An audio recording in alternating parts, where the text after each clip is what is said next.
Hello बच्चों, let's read the question. The question says absorption spectrum of chlorophyll A and action spectrum of photosynthesis is identical because chlorophyll A.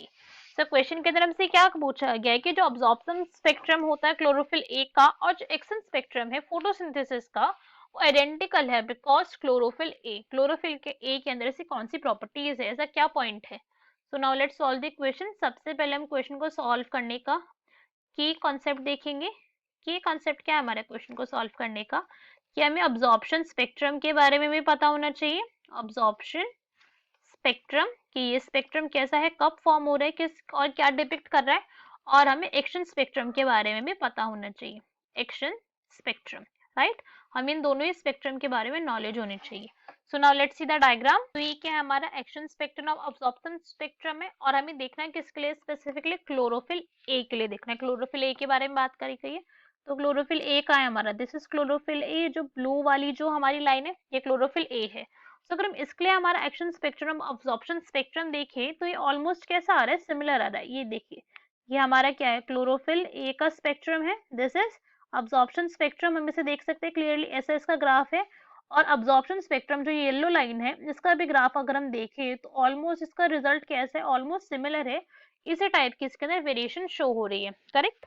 तो अगर हम इस graph को देखें तो ये ग्राफ डिपिक्ट क्या कर रहा है, सबसे पहले हम ये देखते हैं. तो जो हमारा एक्शन स्पेक्ट्रम है, यहाँ पे क्या है, एक्शन स्पेक्ट्रम, राइट.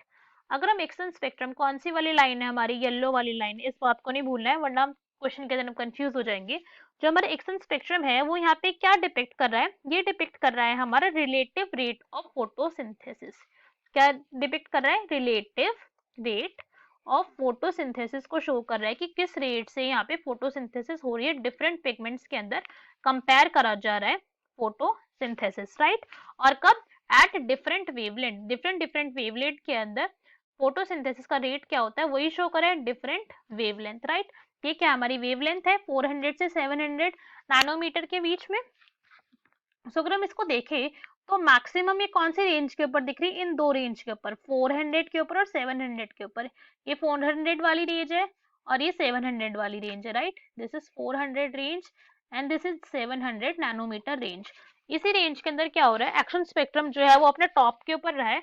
बाकी के अंदर एक्शन स्पेक्ट्रम जो है 500 टू 600 के बीच में, ये एक्शन स्पेक्ट्रम क्या रहा है, लोअर रहा है कंपैरेटिवली, राइट. ये हम देख सकते हैं क्लियरली. और ये रीजन कैसे है, अगर हम इस रीजन की बात करें तो ये ब्लू रीजन है, कौन सा है, ब्लू रीजन है, और रेड रीजन है. ये दोनों रीजन है हमारे एक्शन स्पेक्ट्रम के अंदर अगर हम देखें.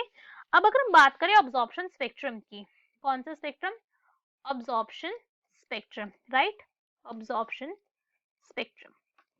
सो जो एब्जॉर्प्शन स्पेक्ट्रम की बात करी थी, जो हमारे साइंटिस्ट ने, इंगलमैन ने जिस स्पेक्ट्रम को डिस्कवर करा था, जो फर्स्ट टाइम स्टडी करा था, तो उसके अंदर उन्होंने क्लोरोफिल ए के अंदर ही स्पेक्ट्रम देखा था. और क्लोरोफिल ए के अंदर उन्होंने किसके अंदर देखा था, स्पेक्ट्रम क्लाडोफोरा में, राइट. क्लाडोफोरा बैक्टीरिया में उन्होंने एक्सपेरिमेंट देखा था और उन्होंने क्या देखा था कि जो क्लाडोफोरा बैक्टीरिया है वो कौन से एरिया में ज्यादा फाउंड हो रही है, जहाँ पे ब्लू लाइट ज्यादा है या फिर जहाँ पे रेड लाइट ज्यादा है.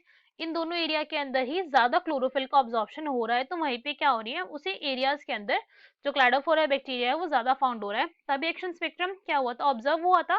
सो अगर हम देखें तो ये भी क्या है, क्लोरोफिल ए का ही रेंज है. क्लोरोफिल ए के लिए ही ऑब्जॉर्प्शन स्पेक्ट्रम को है क्या है, प्लॉट किया गया.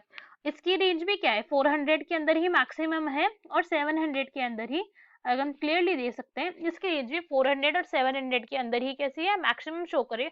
बाकी रेंजेस के अंदर ये कैसी है, लोअर है. सो हम क्या कह सकते हैं, जो एक्शन स्पेक्ट्रम है वो क्लोरोफिल ए का वो ऑलमोस्ट सिमिलर क्यों है, आइडेंटिकल क्यों है. आइडेंटिकल होने का इसका नेचर क्या है, इसका आइडेंटिकल होने का नेचर है बिकॉज मैक्सिमम लाइट ही इस रेंज के ऑब्जॉर्ब कर रहा है. क्या कर रहा है ये, ऑब्जॉर्ब मैक्सिमम लाइट इसी रेंज के अंदर ऑब्जॉर्ब कर रहे हैं chlorophyll A, maximum light, right. So from this what we can say that our correct answer is A, absorbs the maximum light. अब हम बाकी ऑप्शंस भी रीड करते हैं. सो बाकी में हमें क्या गिवन है, absorbs minimum light, तो ये तो इनकरेक्ट है, मिनिमम नहीं कर रहा है. absorbs red and blue light, red and blue को ऑब्जर्व कर रहा है मगर मैक्सिमम कर रहा है या लोअर कर रहा है ये तो बताया ही नहीं, तो ये भी इनकरेक्ट हो गया. It is found most abundantly, इसका तो कोई लिंक नहीं है हमारे यहाँ पे. बात यहाँ पे अब्जॉर्प्शन स्पेक्ट्रम की और एक्शन स्पेक्ट्रम की हो रही है, रिलेटिव रेट चेक करा जा रहा है फोटोसिंथेसिस का, so this is also incorrect. So our correct answer is a. Hope you understood it well. Best of luck. Thank you.